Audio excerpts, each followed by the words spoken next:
प्यारे विद्यार्थियों नमस्कार। पिछले वीडियो में हमने ठेले पर हिमालय इस निबंध में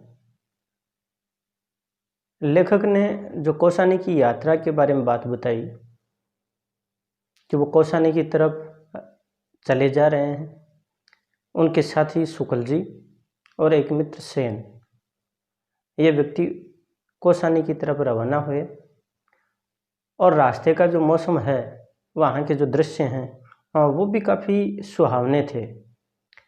लेखक यहाँ पर बताता है कि उन्हें तंद्रालस भी होने लगा, लेकिन धीरे धीरे जैसे जैसे बस आगे बढ़ती चली जा रही है, वैसे वैसे लेखक की जो मनस्थिति है वो निराशा में बदलती चली जा रही है। यहाँ पर इसी क्रम में हम आगे पढ़ रहे हैं। लेखक कह रहा है कि वह जादू जो कौसानी के बारे में सुना जाता था, आते समय मेरे एक सहयोगी ने कहा था कि कश्मीर के मुकाबले उन्हें कौसानी से अधिक मोह है।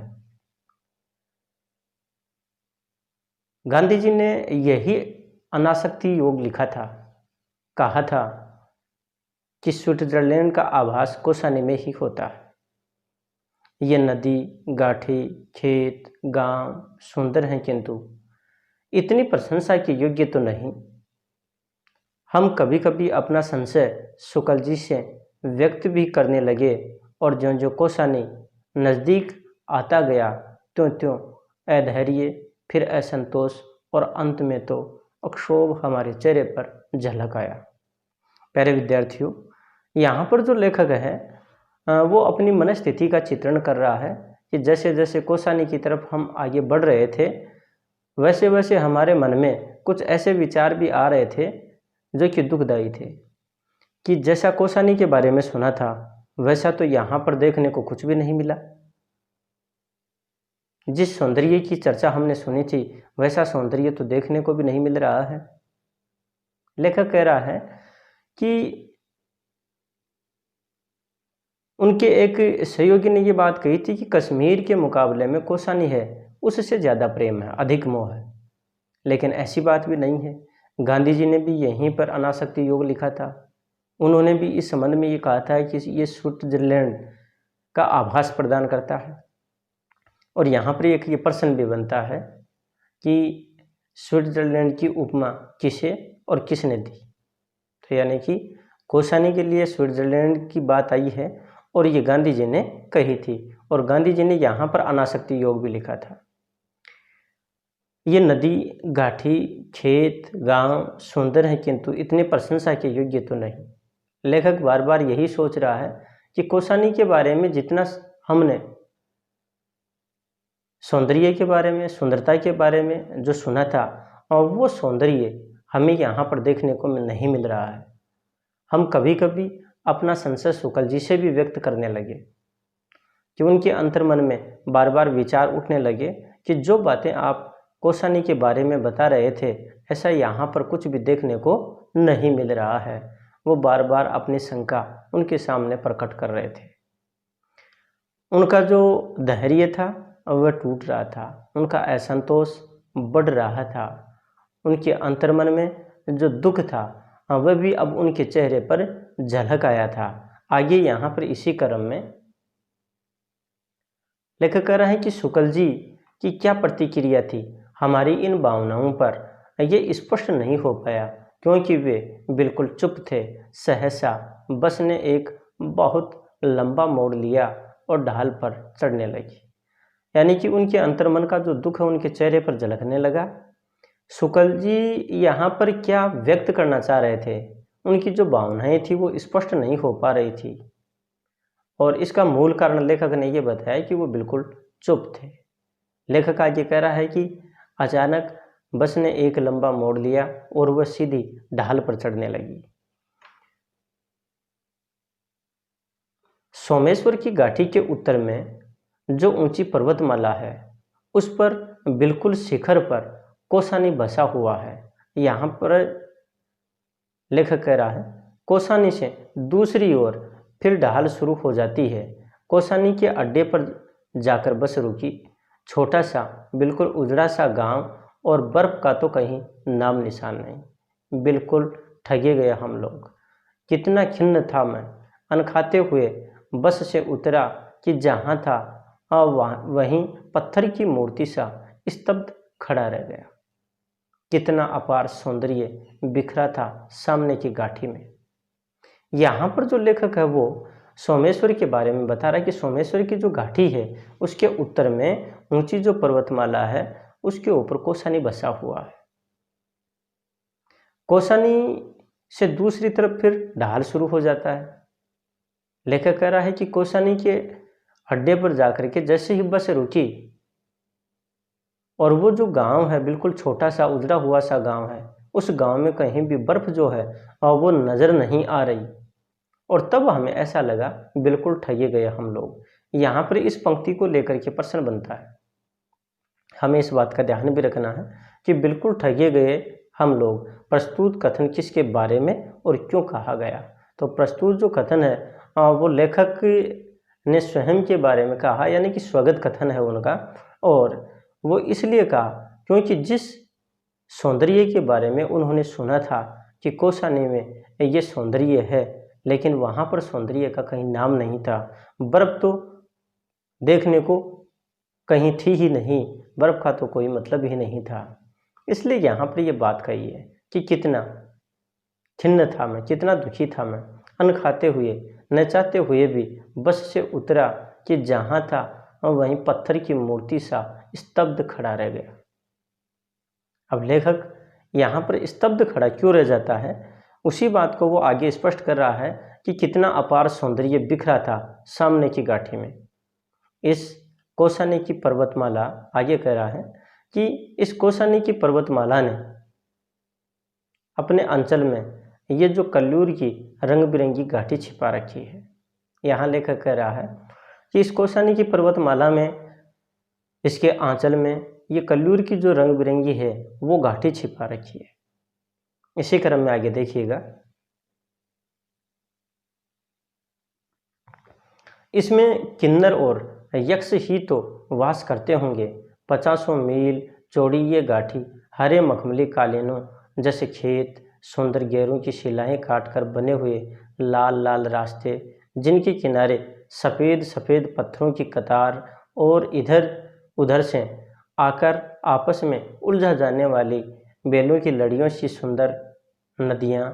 मन में बैसाखता यही आया कि इन बेलों की लड़ियों को उठाकर कलाई में लपेट लूं, आंखों में लगा लूं। अकस्मात हम एक दूसरे लोक में चले आए थे। इतना सुकुमार, इतना सुंदर, इतना सजा हुआ और इतना निष्कलंक कि लगा इस धरती पर तो जूते उतार कर पाँव पोंछ कर आगे बढ़ना चाहिए। यहाँ पर जो लेखक है आगे कौसानी का जो सौंदर्य, उस सौंदर्य के बारे में बातचीत कर रहा है। और वो यहाँ पर ये बात कर रहा है कि जो कौसानी की जो पर्वतमाला है उसके जो आंचल में ये कल्लूर की जो रंग बिरंगी घाटी है वो छिपी हुई है। वहाँ पर किन्नर और यक्ष, यानी कि ये दो जातियाँ हैं, किन्नर और जो यक्ष हैं वो वहाँ पर निवास करते हैं। 50 मील चौड़ी ये जो घाटी हैं, हरे मखमली कालीनों जैसे खेत वहाँ पर दिखाई दे रहे हैं। सुंदर गेरू की शिलाएं काटकर बने हुए लाल लाल ये जो रास्ते, जिनके किनारे सफ़ेद सफ़ेद पत्थरों की कतार और इधर से उधर आकर आपस में उलझा जाने वाली बेलें की लड़ियों सी नदियाँ। मन में बैसाखता यही आया कि मन में यही कल्पना उठी कि इन बेलों की लड़ियों को उठाकर कलाई में लपेट लूँ, आँखों से लगा लूँ।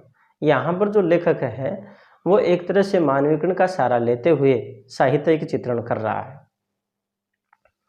लेखक कह रहा है कि अचानक जैसे कि कोई हम दूसरे लोक में चले आए हैं, क्योंकि इतना सुकुमार, इतना सुंदर और इतना सजा हुआ और इतना निष्कलंक उन्हें वहाँ पर वो दृश्य और वो धरती ऐसे लगती है जैसे कि जूते उतार कर पाँव पोंछ कर आगे बढ़ना चाहिए। लेखक कह रहा है आगे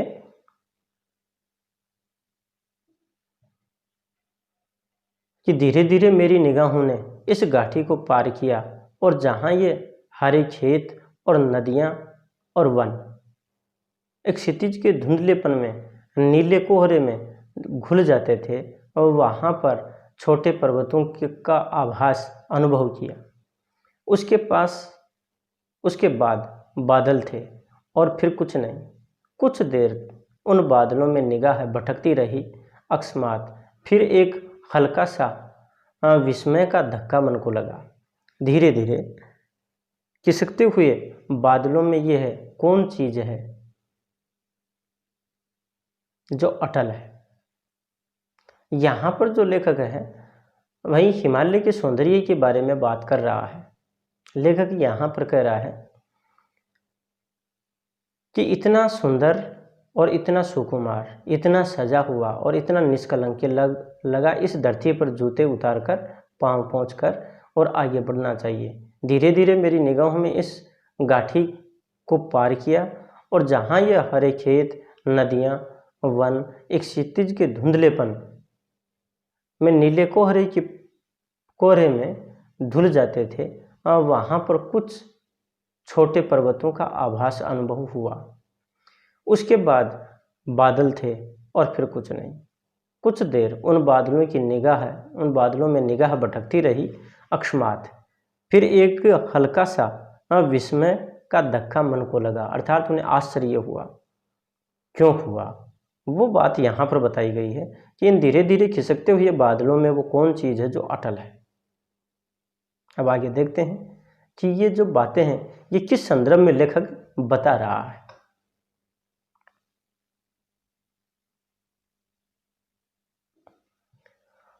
लेखक कह रहा है कि ये छोटा सा बादल के टुकड़े सा और कैसा अजब रंग है इसका, न सफ़ेद, न रुपेला, न हल्का नीला, पर तीनों का आभास देता हुआ। ये है क्या? बर्फ तो नहीं? हाँ जी, बर्फ नहीं है तो क्या है? अकस्मात बिजली सा यह विचार मन में कौंधा कि इस घाटी के पार वह नगाधिराज पर्वत सम्राट हिमालय है। इन बादलों ने उसे ढांक रखा है। वैसे वह क्या सामने है? उसका एक छोटा सा बाल स्वभाव वाला शिखर बादलों की खिड़की से झांक रहा है। मैं हर्षातिरेक से चीख उठा, बर्फ, वह देखो। लेखक यहाँ पर इस संदर्भ में कह रहा है कि हम जिस सौंदर्य को देखने के लिए गए थे वो सौंदर्य देखने के लिए हमारी जो आंखें थी वो चारों ओर भटक रही थी। लेखक कह रहा है कि ये छोटा सा बादल के टुकड़े सा और कैसा अजब रंग है इसका, न सफ़ेद, न रुपेला, न हल्का नीला, पर तीनों का आभास देता हुआ। ये है क्या? बर्फ तो नहीं है? हाँ जी, बर्फ नहीं है तो क्या है? अकस्मात बिजली सा ये है विचार मन में कौंधा, यानी विचार ये आया कि इसी घाटी के पार नगाधिराज पर्वत सम्राट हिमालय है। इन बादलों ने उसे ढांक रखा है। वैसे वह क्या सामने है? उसका एक छोटा सा बाल स्वभाव वाला शिखर बादलों की खिड़की से झांक रहा है, अर्थात देख रहा है। मैं हर्षातिरेक से बहुत ज़्यादा प्रसन्नता से चीख उठा, बर्फ, वह देखो। यानी कि लेखक को सामने जो हिमालय है उसके दर्शन होते हैं और वह खुशी से चहक उठता है। उसी क्रम में आगे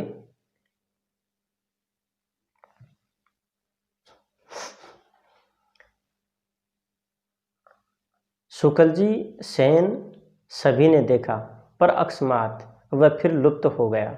लगा उसे बाल शिखर जान किसी ने अंदर खींच लिया। खिड़की से झांक रहा है कहीं गिर ना पड़े। यहाँ पर लेखक कह रहा है कि जो दृश्य हमने देखा और मैं जिस दृश्य को देख करके आश्चर्यचकित होकर के प्रसन्नता से चिल्ला उठा था, शुक्ल जी और सेन ने भी देखा, लेकिन तब तक वो जो दृश्य था वो फिर से गायब हो चुका था। यहाँ पर लेखक मानवीकरण का सहारा लेते हुए कह रहा है कि जैसे कि कोई बाल शिखर, कोई छोटा बच्चा हो और उसको गिरने के भय से या खिड़की से गिरने के भय से उसे अंदर खींच लिया गया हो, उसी तरह से वो जो दृश्य लेखक ने देखा वो तुरंत ही वहाँ पर लुप्त हो जाता है, गायब हो जाता है। उसी क्रम में आगे यहाँ पर लेखक कह रहा है पर उस एक क्षण के हिमदर्शन ने हम में जाने क्या भर दिया था। सारी खिन्नता, निराशा, थकावट सब छूमंतर हो गई। हम सब आकुल हो उठे, अभी ये बादल छट जाएंगे और फिर हिमालय हमारे सामने खड़ा होगा। निरावृत असीम सौंदर्य राशि हमारे सामने अभी अभी अपना घूंघट धीरे से खिसका देगी। और तब सचमुच मेरा दिल बुरी तरह धड़क रहा था। शुक्ल जी शांत थे, केवल मेरी ओर देखकर कभी कभी मुस्कुरा देते थे। जिसका अभिप्राय था कि इतने अधीर थे, कोसा ने आया भी नहीं और मुंह लटका लिया। यहाँ पर जो लेखक है अपने मन की जो अनुभूति है उसको प्रस्तुत कर रहा है और लेखक कह रहा है कि जैसे ही हमने हिमदर्शन किया तो हमारे जो अंतर्मन की जो खिन्नता, निराशा, थकावट सब गायब हो गई। हम सब व्याकुल थे और इस बात को लेकर के व्याकुल थे कि अभी जो ये बादल हैं वो छट जाएंगे और हिमालय हमारे सामने जो निरावृत, बिना आवरण के असीम सौंदर्य राशि, सुंदरता से भरपूर हमारे सामने अभी अभी अपना घूंघट धीरे से खिसका देगी।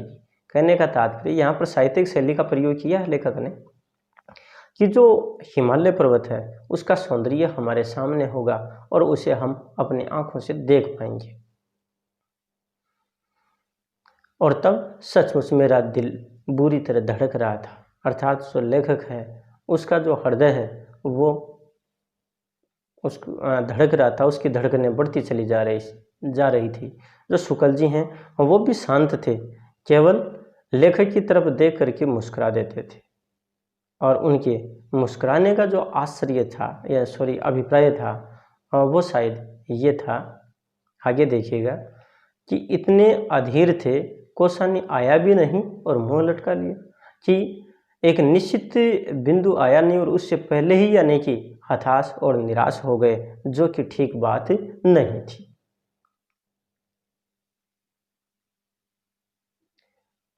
आगे यहाँ पर लेखक कह रहा है कि अब समझे यहाँ का जादू। डाक बंगले के खानसामे ने बताया कि आप लोग बड़े खुशकिस्मत हैं साहब। 14 टूरिस्ट आकर हफ्ते भर पड़े रहे, बर्फ नहीं दिखी। आज तो आपके आते ही आसार खुलने के हो रहे हैं।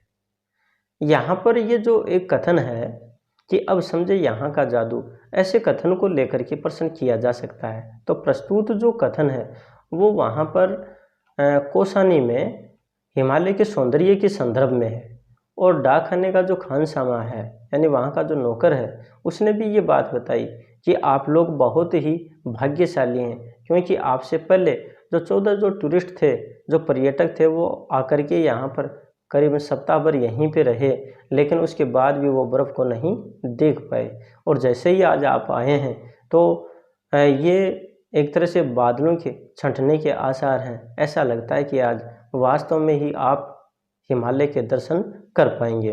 प्यारे विद्यार्थियों, हम आज के इस वीडियो में इतना ही पढ़ेंगे और जो शेष भाग है वो आगे आने वाले वीडियो में हम पढ़ेंगे। तब तक के लिए नमस्कार, धन्यवाद। हाँ, मेरा आपसे ये आग्रह है कि इस चैनल को आपने अब तक अगर सब्सक्राइब नहीं किया है तो इसको निश्चित रूप से आप सब्सक्राइब कीजिए, इसको शेयर कीजिए, लाइक कीजिए, अपने मित्रों दोस्तों तक ज़्यादा से ज़्यादा इसको पहुंचाने का कार्य करें ताकि उन लोगों को लाभ की प्राप्ति हो। एक बार पुनः आप सभी का आभार और धन्यवाद।